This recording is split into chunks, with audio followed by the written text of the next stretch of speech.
Hey Jose, so I made a video a couple days ago or whenever we were talking about jazz theory a little bit.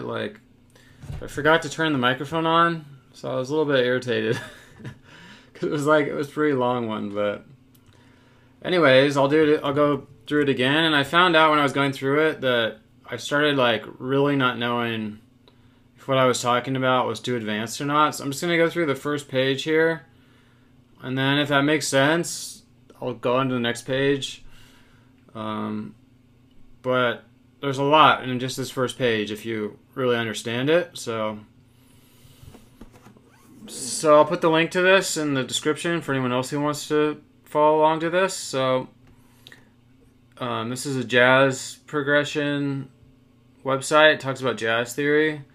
So it says the chord progression is the backbone of Western civilization music. The harmony created by chords provides added expression to the melody. Okay. Jazz harmony consists of a set of typical progressions directly derived from classical music. So, I mean, that's just basically saying that there's rules in Western music that have been around a long time, and jazz music's going to kind of come out of that. The goal of jazz accompanist is to complement the soloist's ideas while outlining the given chord progression clearly. Okay, so it's kind of just obvious stuff right now. There's nothing very interesting. As we know what jazz improvisations use and outline the harmony as a foundation for melodic ideas. Okay, the chord progressions series demonstrates the most common progressions in jazz. They'll help you to hear and understand recurrent harmonic traits. So far it was just kind of overview, like chords. If you have a melody,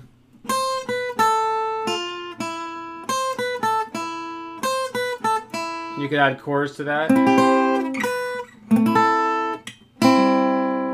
So I added a C with that C note.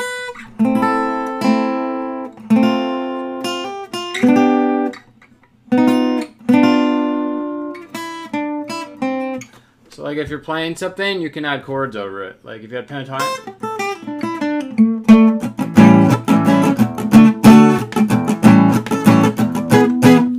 So it's basically all we learned so far is that chords sound good with melody.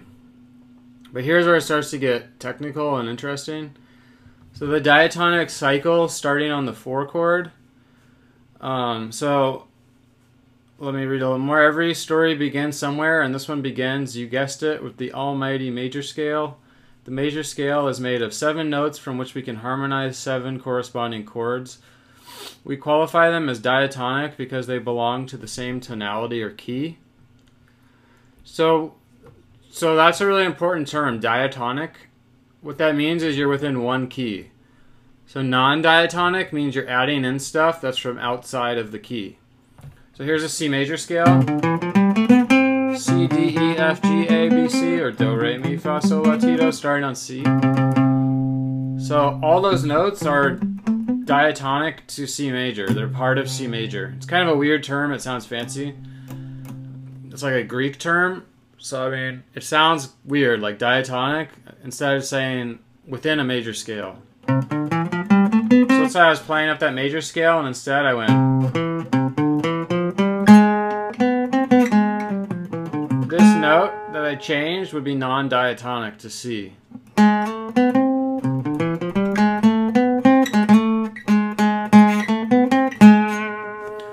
I added in a G sharp, which is not in the key of C.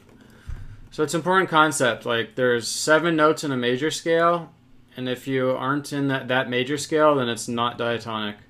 And there's 12 notes in music total, and then there's 7 notes in a major scale, and 7 notes in a minor scale, and 5 in a pentatonic. I think just memorizing that, 12 total notes, 7 major scale, 7 in most minor scales, 5 notes in a pentatonic scale. Like I usually make my students memorize that because it kind of helps to understand when you are hearing those words to know what it's talking about, a set of notes, like a group of notes. So the diatonic chords in the key of C major. So what that's saying is these are the chords that are built only from the notes in C major. So like every note in each of these chords is only going to come from the key of C major. this triangle means major 7. I usually see this written as triangle 7. I haven't actually seen it at just a triangle, but I guess that means major 7 also. So we're going to learn C major 7, D minor 7, E minor 7, F major 7, G dominant 7, A minor 7, and this is B diminished. I mean B half diminished. Or you see it written a lot like minor 7 flat 5. So what it is, it's a diminished chord with a minor 7. Like the minor 7 tone added into it. So these are all 7 chords. So jazz builds from 7 chords, whereas a lot of pop music and rock music uses more just major and minor chords. So before you learn this, these 7 chords, I would make sure that you can do this first. C, D minor, E minor, F, then we'll go G, A minor, B half diminished, C. So that's C major. Oh, a half diminished, let's do a normal diminished. So C major is 3, 5, 5, 5. D minor is 5, 7, 7, 6, 5. E minor is 7, 9, 9, 8, 7. F major is 8, 10, 10, 10, 8. Could keep going up, but since I'm on acoustic, I'm going to go down to G right here. G is 3, 5, 5, 4, 3, 3. A minor 5, 7, 7, 5, 5, 5. B diminished, I like to do it like this. I don't use diminished chords very much. This is an easy way to do it. 3, 4, 3, starting on the D string. It feels like D major, but it's right there. C. So make sure you can do that first, because if you don't really know the major and minor chords, like leaping to 7 chords is, I wouldn't get into 7 chords until you really understand major and minor chords.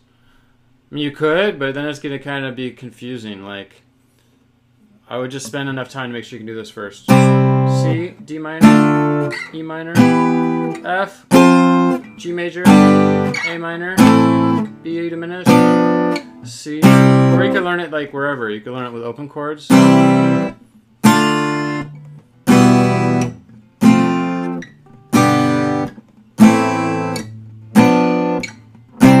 there's tons of ways to play every chord. So I'd make sure you can play those ignoring all the 7s and treat the last chord, the half diminished, as a regular diminished. A diminished chord kind of confuses people. What it is it's like a minor chord, but it has a flat 5 in it. So here's a minor arpeggio. That would be B minor, but we need B diminished because we're in the key of C, so listen to the difference. Sounds a little way creepier.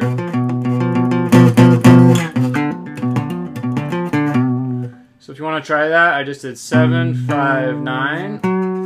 That note's F sharp. That would not be diatonic to C. That's B minor.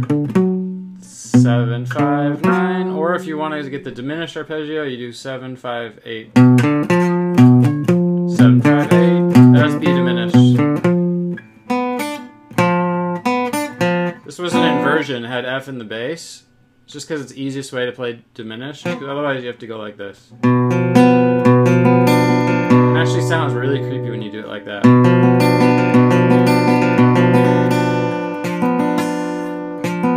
Sounds really bad. So hopefully that made sense. So then the question is, well, how do we play these major 7s, minor 7s, E minor 7s? Well, partly I did bar chords here instead of open chords to make it easier. So here was C major. Then you want to learn C major 7, which is going to look like this. So this note right here is the root note when you change it to a 7. Now the tab would be 3, 5, 4, 5, 3. It sounds a lot jazzier. Major 7s sound kind of soft, a little bit sad. There's 3, 5, 4, 5, 3. Then we go to D minor, and this is really easy. If you know regular D minor, you just lift your pinky up and bar harder so that this note gets included, the 5th fret on the G string.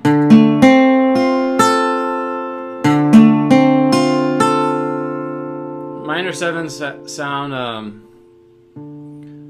like, I wouldn't say they sound happier, but they are closer to a major chord, and they sound just kind of softer. Like, I think about chords kind of in terms of like colors as an analogy. So it's kind of like the major and minors would be like primary colors, and these would be like softer shades. Like, instead of pure blue, it would be like light blue. Instead of like pure red, it would be like, or solid green, it would be like light green.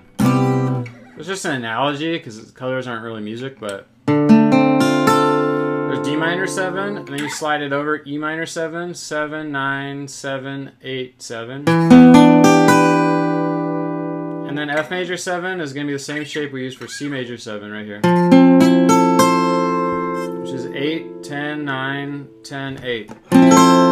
So far, since these shapes are all on the 5th string,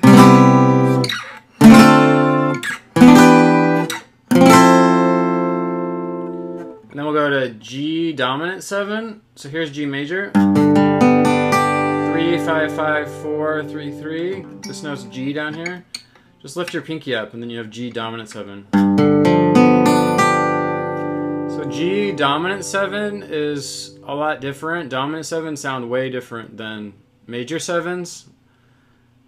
Dominant 7s are like, just think about blues music. It's all dominant 7s, like the.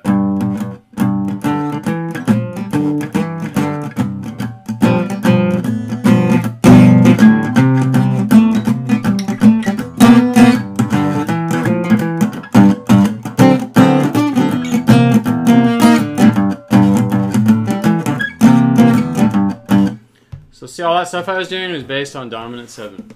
So dominant 7 is going to sound not watery, it's going to sound kind of bluesy. But it could sound a lot different depending on the context, but that's how I think about it. So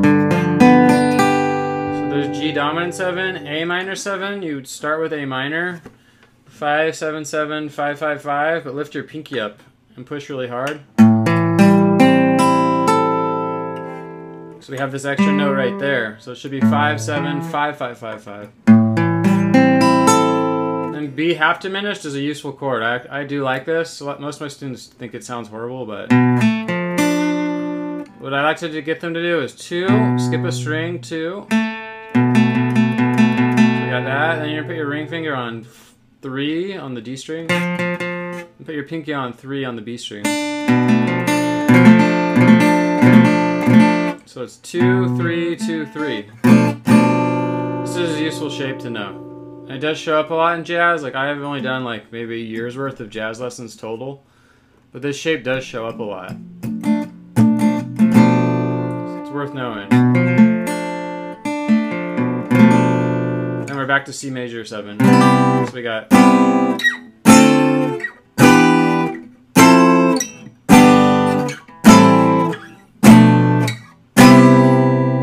There's tons of ways to do these chords, but that's a really basic way that I would learn first. So it says we will refer to the chords with Roman numerals. C is the 1 chord, or the 1, and D minor 2, and so forth until the 6. So a lot of times for the chords that are minor, I like to make them lowercase. Some people don't do that. So I would make this 2 lowercase and the 6 lowercase.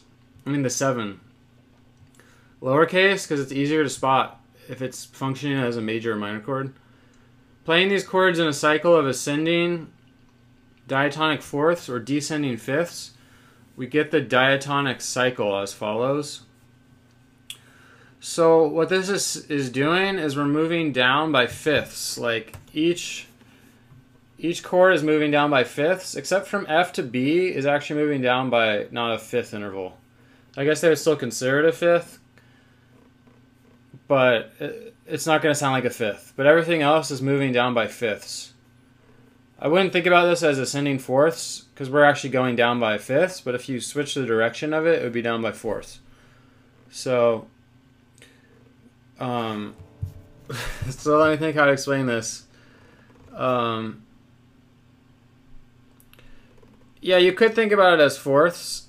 I'm not going to get into that concept though. I think what's more important to realize is this, that ignoring F and B, because that's kind of an exception, B, the note B is the fifth of E. The note B is the fifth of E. And if you want to test that, if you play an E5 chord, like down here, like a power chord,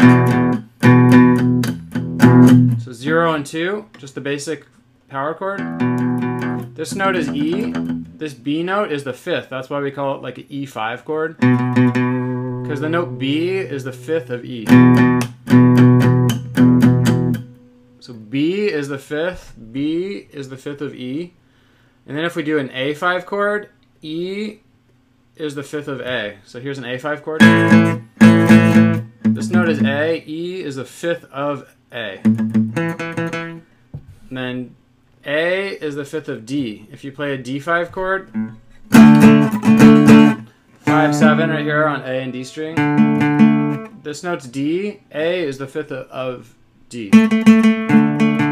G5 chord, moving to this one, D is the 5th of G.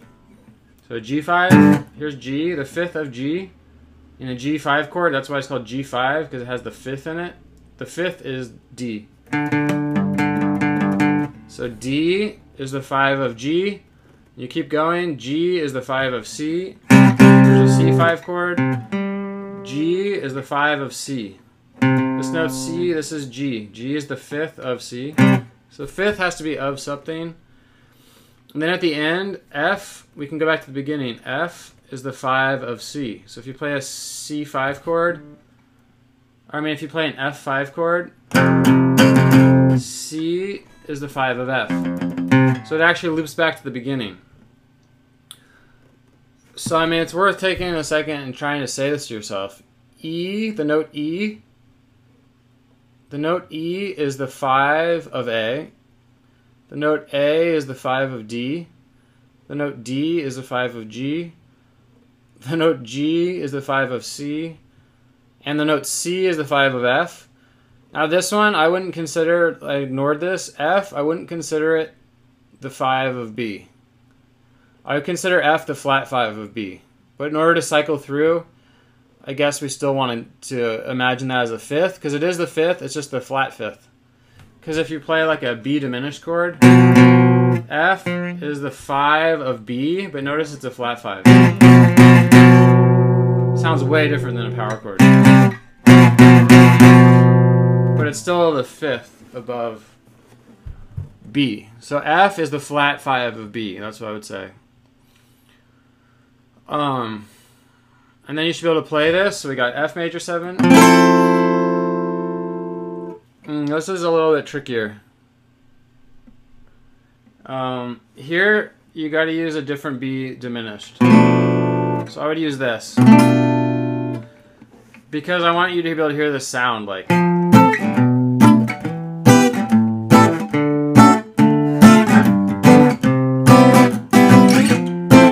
If we go down to here, it still would work, but you're not going to get this feel, this. Because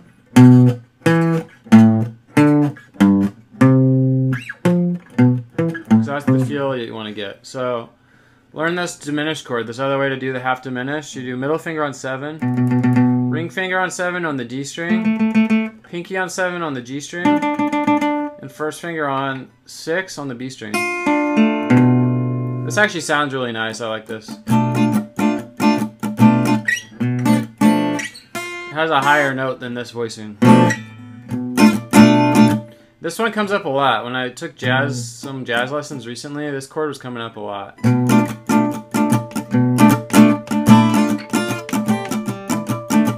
So 7, 7, 7, 6. Skipping the A string. 7, skip A, mute it out. 7, 7, 6. So now you can do this. We got F major 7, 8, 10, 9, 10, 8. So I'll strum each one just once. So we got one of those. Then you need to go to B half diminished. E minor 7 like before. A minor 7 like before. D minor 7. G7. C major 7. I'm going to go back to the beginning. And I would also do the bass on its own, like this. 8, 7, 7, 5, 5, 3, 3. You can say the notes F, B, E, A, D, G, C, So just try to kind of hear the sound of this in your mind.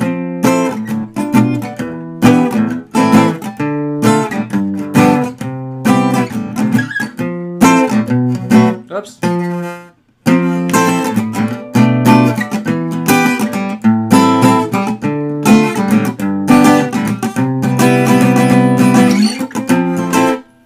This is a very common sound. It's just descending by fifths.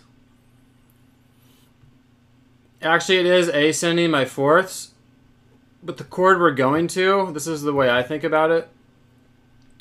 The chord that we go to, the preceding chord is the fifth of the chord we're going to. That's why I went through all that talk before.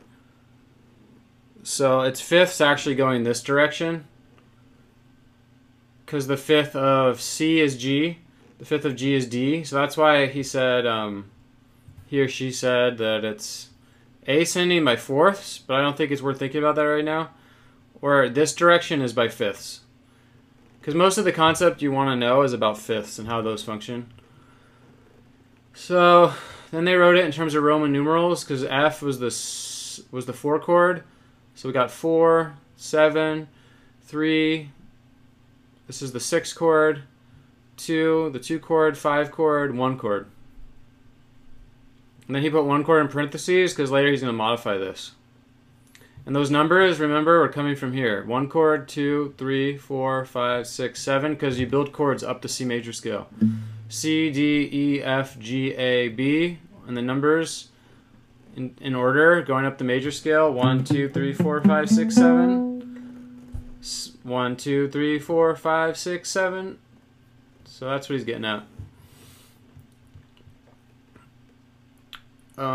This is the source for many other segments of jazz harmony. I added the C dominant 7 in parentheses because it's not part of the C scale. It simply resolves naturally to F. So he's saying he broke the rules because if we change this to a C dominant 7, it's going to want to pull us back to F more. And this is one of the common tricks. So when you get to here, instead of C major 7, you can do C dominant 7, which is real easy to do. You just lift your middle finger up. I like to put it on top of this one so that we're barring the 3rd fret, and that sounds like this. So you can play it like that instead.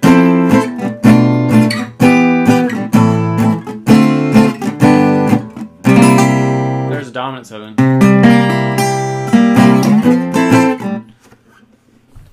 So it says, the diatonic cycle can be developed in many other basic jazz progressions. One example is the enclosed D minor G7, which is the infamous 2-5 found everywhere in jazz.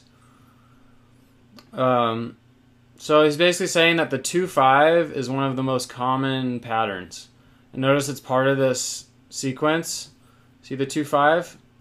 So 2-5, like I don't use that very much in the type of music I make up. But in jazz, it's really common. Like actually, like every jazz song I learned, 2-5-1 was like what we were looking for. It'd be like, it felt like it was like all jazz was 2-5-1 with some chord substitution. So it's really important. Like it's probably not true at all, but the types of songs I was learning, some jazz standards, 2-5-1 was just everywhere.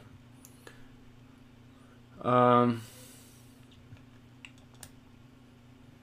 I'm actually going to stop here.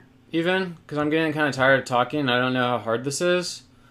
So I'll do another video starting right here. Because I've already been talking for quite a while. And why don't I stop there, and then I'll keep going. Like, if you want to hear more about this next part, if everything I did, like, if all this made sense, you can play up.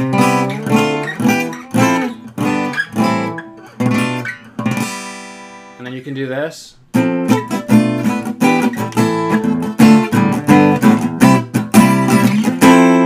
That's all easy for you, then I'll keep going. And make sure also you can just do it with the major chord.